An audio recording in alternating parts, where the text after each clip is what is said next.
And Merry Christmas because we're in the season of Christmas. We are. We are in the season of Christmas. And which day of Christmas is it? It's day 4. Day 4. It's not Lords of Leaping Now, yet, is 5 it? golden rings, calling birds. Calling birds. So today is 4 calling birds. Yesterday was 3 French hens, and if you joined us on Tuesday, Yeah.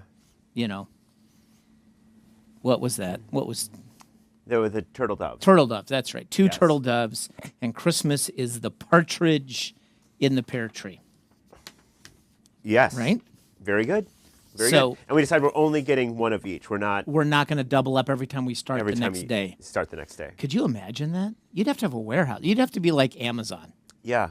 And the cost is just too much Astronomical. today. And I think if you do a Google search, you can actually find out what that would cost you in today's dollars. If you were like, how much would it cost to, But I will say that at least in Las Vegas, if you were going to do something like that, you're probably more apt to find the Lords of Leaping because of the entertainment community. Yeah. The Maids of Milking would be harder. Right. But in the Midwest, you probably could find the Maids of Milking, but not the Lords of Leaping. Yeah, this is a place for Lords of Leaping. And ladies dancing. Yes. So we would have those covered. We might have to bring some people in from the outside. Yes. Is there a dairy in town? Anybody know? I'm sure you could, We might when you have, want something. yeah. Yeah. You- It tends to show up. we might have Yes. to settle for one of those like electric milking machines. Yes. The Yes. 21st century. All I know is there were no dairy cows in the petting zoo. No, right? So- right. But I don't think that was a box you could check either, right? No, It's that was, it's yes. like I did get the basic package, but there was no package. with cows. With cows. Yeah, petting Or zoo. maids of milking. Mine is so there was this time. Speaking of petting zoo, we had taken the kids when they were younger down to Disney World, Okay. and one of Rachel's best friends works at Disney Animal Kingdom. Oh. So that's one of the parks there is Disney's Animal Kingdom. Yes. Called DAC. If you're on the inside, you call it DAC, Disney's Animal Kingdom. That's too long to say. Go by acronym. I gotcha. So we're at Disney's Animal Kingdom that day, and of course we spend time with Allie, that's our friend, but we were at the far end of the Animal Kingdom park where there's like a research station thing, and they had a goat petting area. Okay. Goats. Yes. And they were real goats, not animatronic. They were actual. Yes. They were not Which Chuck E. you got to clarify in Disney. Yeah, they were right? not Chuck E. Cheese goats. Okay. Yes. Yes. They were real goats. But the thing about goats is if you startle them, they like lock up and tip over. Yes. And Well, I don't know that I've seen that, but I feel like I got to witness that at Disney's Animal Kingdom. did you? You scared a goat? That I did badly? not personally scare the goat. The goat did get startled, but I did not start it. Okay. But my wife leapt into action because she thought that the goat was having some issues. But as it turned out, it was just startled. But my wife has such a startled big, goat. my wife has such a big heart that she thought the animal was in distress. But then we learned that certain goats, if they get surprised, they'll lock up and Wow. tip over. Wow. Yeah, Well, that's a lesson. that is a lesson to take home with you. That's right. If you're anywhere near a goat in Henderson or Las Vegas or North Las Yes. Vegas, don't scare Yes. it. It'll tip over on you. Gosh. Wow. Is there anything else we wanted to cover today? Well, or- that was pretty good. Yeah. We start a broadcast and we have it's clear to you now that we have no idea where we're going or even what we're doing. Yes. Just Yes. no clue. So, but we talked about petting zoos, so it just reminded me of the old goat story. The old goat. Yeah, I've been accused of being an old goat every so often. So, Yeah, I think we can all pass. As an Yeah, old for goat that, every once yeah. In a while. Yeah. so it is our quieter week, the week after Christmas, and just trying to take a deep breath before heading into the weekend, and then we literally on Monday turn the page into 2024. Yeah. So, Wow. like I said, we don't kind of rehearse this ahead of time, but is there any reflection, since this is really our last broadcast until the new year. Any reflections on 2023? You know what? There were some. I mean, looking back, we've had some really difficult years, Yep. and this one, they all bring their own, and it's overall, starting with my own family. Yeah. I'll say it's a good year for my own Yep. family. Yep. Like, everybody's been well. We're doing That's right. well, and so can give thanks for that. Sure. But also just, yeah, it's crazy to look at war in Ukraine and war in Yeah. Gaza, Israel, That's right. and like, and so many places. Like And- I was just, seeing online, there are some 30-some places at war right now, Yeah, and just, so there's a lot to think about, there is. but also have, found blessings too. Sure. And so really give thanks for that in my own For life. the good Yeah. stuff, too. Anything that comes to mind for Well, you? As one far of the as things that 2023? when you were talking about it, the one thing that jumped into my brain, and I don't know why, but I thought, what happened in 2023? Not necessarily in world of my events. The first thing that popped in my mind was, I had COVID again this past year. I've had it twice now, and this past year I had COVID again earlier in the year, and it wasn't a bad experience. I mean, I don't want it again, but it wasn't. Right. It wasn't as frightful as the first time, and I wasn't like hospital sick the first time, but I was pretty sick the first Yeah, time. it can really. And this time it was more like a cold, and then I think about the times that I got to spend with my dad this past year, and spending time with him, and then being asked to go on the Evangelical Lutheran Church in America Council. Sure. That was a big kind of deal. a Yeah, big that's right. deal, and then as we march through the year, the really the hard things happen near the end of the year with the Nevada Highway Patrolmen, Yeah. and what happened at UNLV just not long ago, but the more local things and. And this year being the 50th anniversary of the church too. I Yep. mean, that's certainly. I feel like we've seen more of. We've gotten some time to hear some That's of his right. stories too. That's right. this And past year. yeah, we got to hear from Pastor Ray a couple of times on video, and I think we're going to hear from Dr. Mark this weekend if it comes together. Oh, great. So I think, that's the plan. We can't promise that one. Can't promise Okay. it, but I've Okay. heard about it. So, and I think about, what a wonderful, Christmas concert we had. What a wonderful Pentecost that we celebrated together with that brunch afterwards back in May. I think about just all these little touchstones of Lent and Advent and time together, and of course we had some of our struggles too of some of those surprise electric, water, and gas bills we didn't expect to be so high. Yeah. And of course that's a little nerve-wracking on the budget and on me, and but overall I have no complaints. Yeah. Right. No complaints. And totally open to what, God has in store for you, for me, for us, the church. And we'll see where God takes us in this new year. And we just don't know. And totally open is the way to be, because this is one sense where we like to pretend we have control, but We don't. We don't. No, we've got to be open to whatever comes our way, and there are going to be great ups and Right? great downs. And I did learn something about New Year's Eve, since this is the last broadcast until yes. New Year. So I learned that the designation for the changing of our year between December and January was instituted by Julius Caesar himself. Really? Yeah, Julius Caesar. And he designated it because the month of January is named after the Roman Greek god Janus. And Janus had two faces.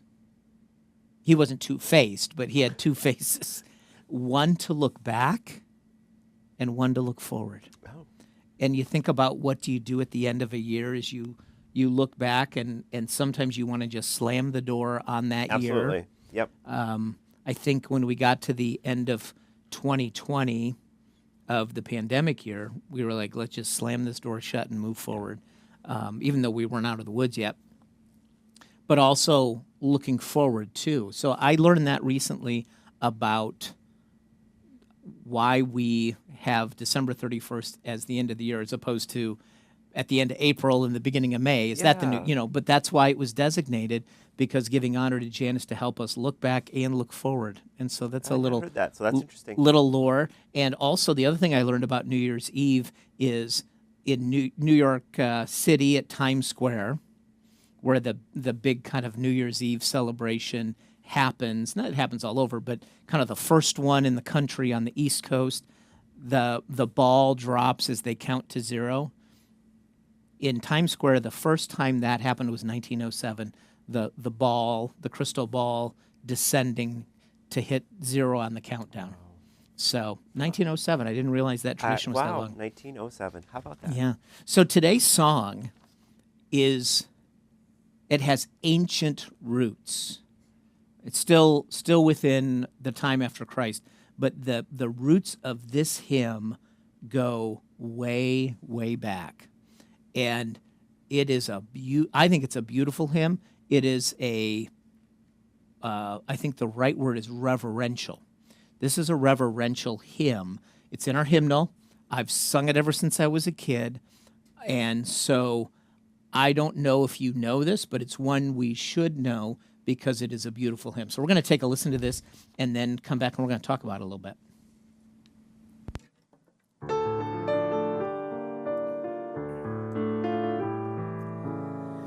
Let all mortal flesh keep silence, and with fear and trembling stand. Ponder nothing earthly minded, for with blessing in his hand, Christ our God to earth descending, comes full homage to demand. King of kings, yet born of Mary, as of old on earth he stood, Lord of lords in human vesture, in the body and the blood. He will give to all the faithful his own self for heavenly food. Rank on rank the host of heaven spreads its banquet on the way, as the light of light descending from the realms of endless day, comes the powers of hell to vanquish, as the darkness clears away. At his feet the six-winged seraph, cherubim with sleepless eye, veil their faces to the presence, as with ceaseless voice they cry, Alleluia, Alleluia, Alleluia, Lord Most High.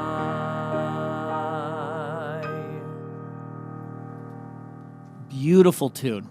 Yeah. I mean, I love the melody of this hymn. And the words, though, we were just talking about this, the hymn has ancient roots, and it goes back to a liturgy called the Liturgy of St. James, meaning St. James, the head of the church, Yeah. Jesus' half-brother. And it comes out of the Eastern Orthodox or Eastern Rite Church, like the Byzantine and Syriac, like the original Orthodox Church, as opposed to like Greek Orthodox. Yes, I mean, yes. just the ancient. And so there was a liturgy called the Liturgy of St. James, and these words, not the tune is more modern, comes from that 4th century communion liturgy. I mean, that is just amazing. I had no idea it was that old. No, and like I said, I've sung this hymn ever since I was a kid. Yeah, the hymn is pretty familiar to Right. me as well. But I just had no idea how long people have been using these words, these words. as a chant and a liturgy, and then reworked and put to hymnody, and you can tell by the tune that it has some weight to it, and I think that is probably even though the tune comes later, I think there was very much this understanding that looking at these words that originated in the 4th century as a part of a liturgy to prepare people for Holy Communion. So that's, let all mortal flesh keep silence, with fear and trembling stand, ponder nothing earthly minded, for with blessing in his hand Christ our God to earth descendeth, our full homage demand. So there's this weighty words, right? Very much so. I mean, you feel it with the music they put on it now. They chose good music if they wanted to make you really feel the weight of those words. And reflect that. Yeah. And part of that was when you think about going back to the 4th century, that this is still what I call it the late end of the early church. Christianity has been established as the faith of the Roman Empire, got yanked back for a little bit and then reestablished. It was kind of fighting for its spot, and now there are church buildings and not just house churches, but it's just at the beginning end of that, and these liturgies of worship where people, when taking communion in a very orthodox view, and early on understood that they were taking the literal body of Christ in communion. That was their understanding, and the blood of Christ, and that understanding, and it's a big word, but the understanding of transubstantiation, the not just presence, but transformation. Yeah. And so one did not, in that environment, in that theology, kind of take communion flippantly or lightly, right? I mean, so it had some real depth of meaning to take communion. And the difference is we understand Christ is present in, with, under, over, and around the elements. But we understand it's still bread and it's still wine, but Christ's Spirit is in, with, and under, and around those elements when taken in faith. And that's the difference for when we're finished with communion. We know it's still bread and still wine, but when taken in faith, we know Christ's presence is bound to that. And that's why we don't have something called a tabernacle, where once we've blessed the elements, they contain Christ, so we better lock them up and hold them, Yeah, it leads to some strange practices. Yes. Certainly out of respect. They're trying to be respectful. Yeah, right. But then you wind up, we can't let ordinary people touch these. Right. And some of that actually traced itself into the Lutheran Church in this way. Many older churches, if they have a sacristy, the sink in the sacristy, often one side of it would have a lock on it with like a metal lid. Yep. And these are specially made altar guild sacristy sinks. And if you open that side, that drain on that side that's locked up did not connect to the sewer system. It drained out into the yard. Yeah. Because one should not pour wine that was once used for communion into the sewer or septic system. So some of this understanding of reverence for the communion meal, although our understanding is Christ is present in that moment when we take it with faith, not once they're blessed, Christ is contained within. Right. But you can see where that snuck in. You do. Yeah. The first church I was a youth director at, they were taking their leftover communion wine and taking it outside. Like they didn't have one of those drains. Sinks, yeah. They brought it outside and they poured it outside. Poured it out. Yeah. Yep. So that might have been more the the Altar Guild committee, the chairperson there, kind of. Right. Wanted to make sure. Yep. And excuse me, it's all good intention. Yeah. So don't hear us making fun of that, but there's a mismatch between what we understand as Lutherans in terms of communion theology and sometimes our practice, right? Yeah. Yeah. But it traces back to the earliest church understanding the full bodily presence of Christ versus Christ's spiritual presence within. Yes. And there's still wars over that. I mean, people like, it's only a memorial. We're only remembering. No, Christ is present. No, Christ is really present, physically. So there's still different thoughts on Holy Communion. And it's certainly nothing that I want to get into a fight over. Yeah. If we're remembering Jesus and drawing close to him, that's enough, right? Yep.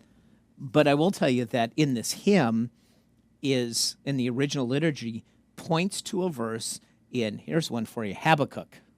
We don't talk about Habakkuk too often. We don't talk about how old Habakkuk. Habakkuk, Old Testament prophet, minor prophet, small book, but listen to this, Habakkuk 2:20. And so this is actually referenced in this hymn back when it was a liturgy. But the Lord is in his holy temple. Let all the earth be silent before him. So let all mortal flesh keep silence, with fear and trembling stand.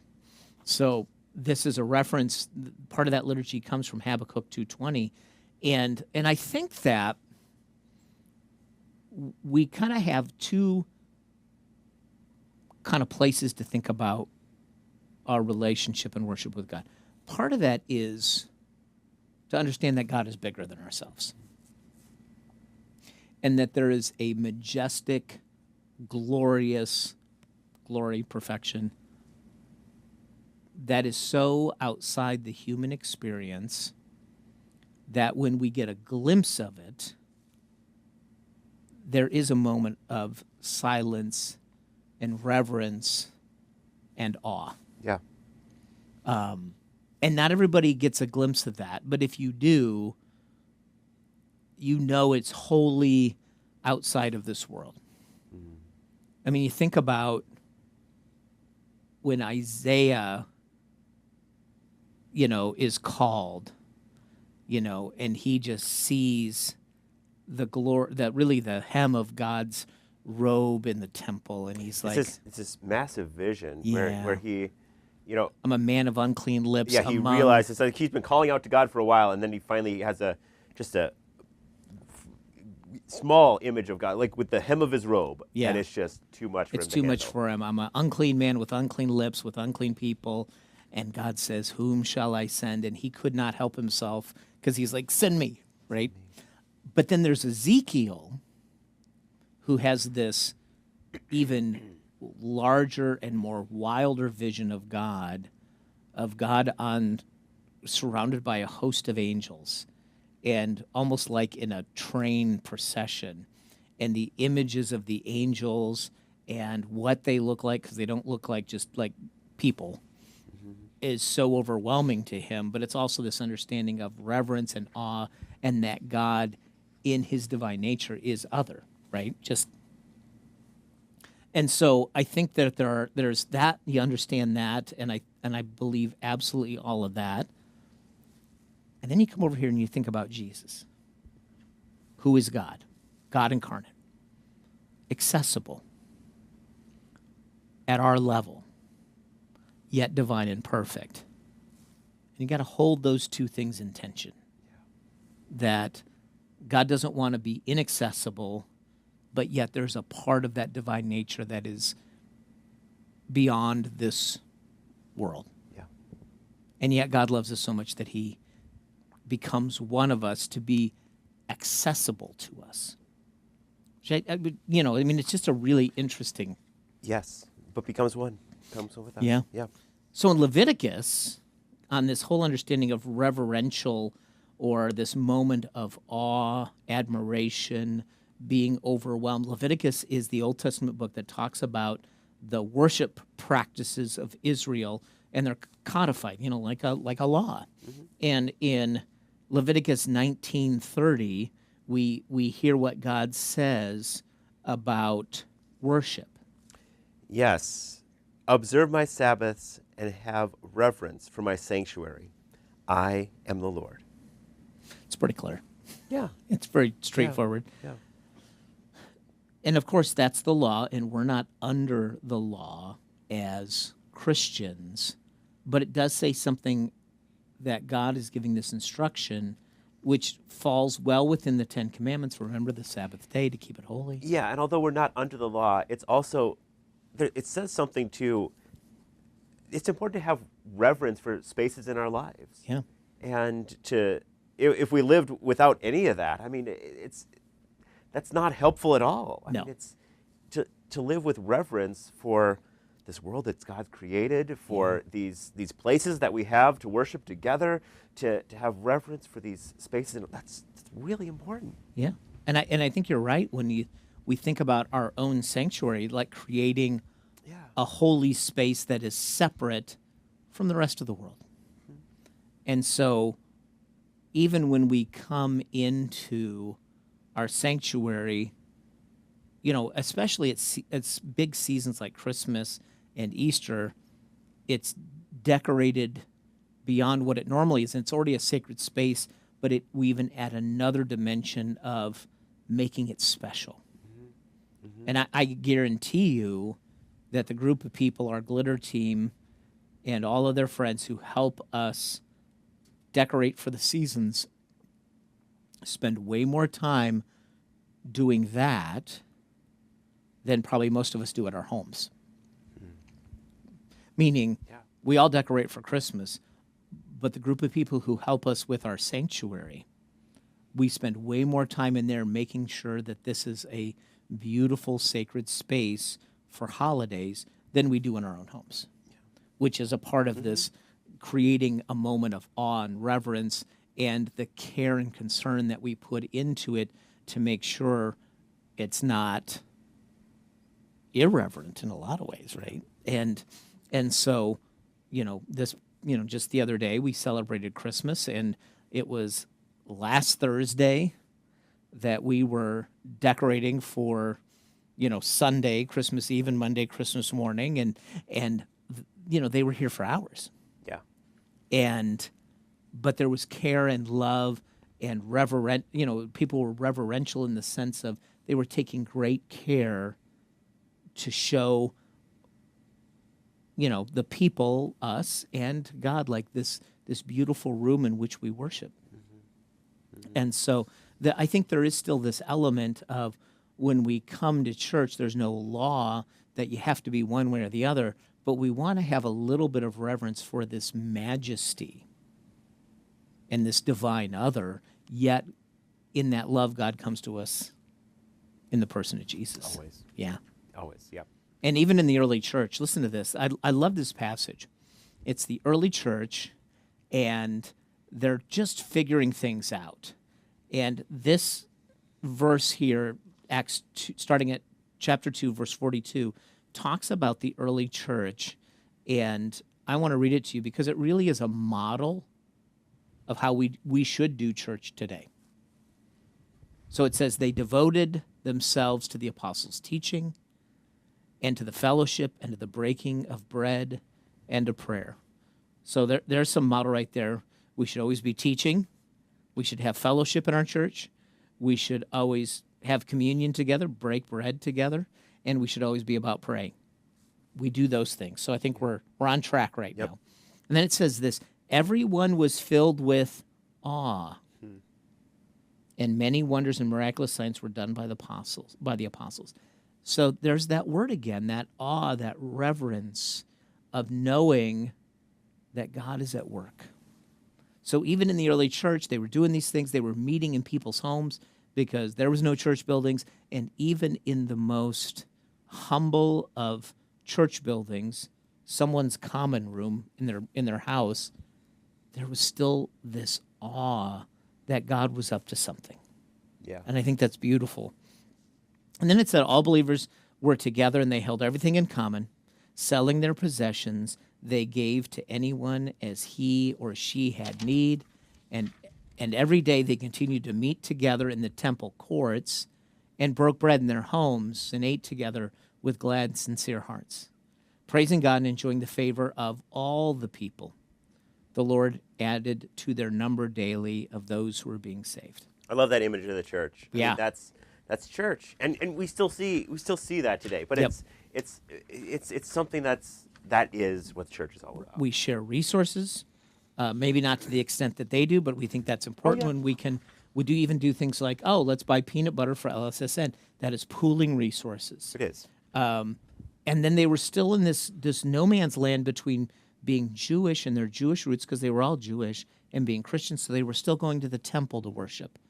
But then they would also go home and break bread together, remembering Jesus Yes. in Holy Communion. Yes. But I think the most important part, not most important, one of the things that strikes me is it says they enjoyed the favor of all the people.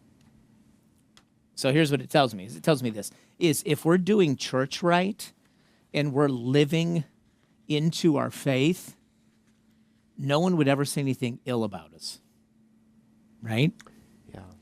Like, it didn't matter if they believed the same thing or not. They just had the favor of all the people, because they're like, oh, these people are different, and these people are kind, and these people share, and they're generous, and they're loving, and they're full of joy. And that's the kind of reputation you want, as opposed to the reputation of, well, they're a judgy bunch of people, you know, or, you know, they hate certain types of people or anything like that. And you don't want that reputation. Enjoying the favor of all the people. And I think that's where we need to be. And if we're living and loving and sharing and partaking in joy together, that will follow. Amen. Right? Yes. Yes. And so we hope you have a good rest of your day. Don't forget that when we gather for worship this weekend, we got Saturday night service at 5 o'clock. And then on New Year's Eve, Gosh. Wow. we're back to our normal schedule, 8, 9:30, and 11, because last weekend was a little bit different being Christmas Eve. So, Yes. so 8, 9:30, and 11, we hope that you will worship with us. And, and I'm going to talk a little bit about the wise men. We're going to Yes. finish up this sermon series on choosing wonder over I think worry. they're a great one to finish off the series, Yeah. and their search for the star of wonder. That's right, exactly. yes. And wonder they found, Yes. right? Yes. So anyways, have a great day. God bless you. We love you, and we'll see you this weekend. Take care.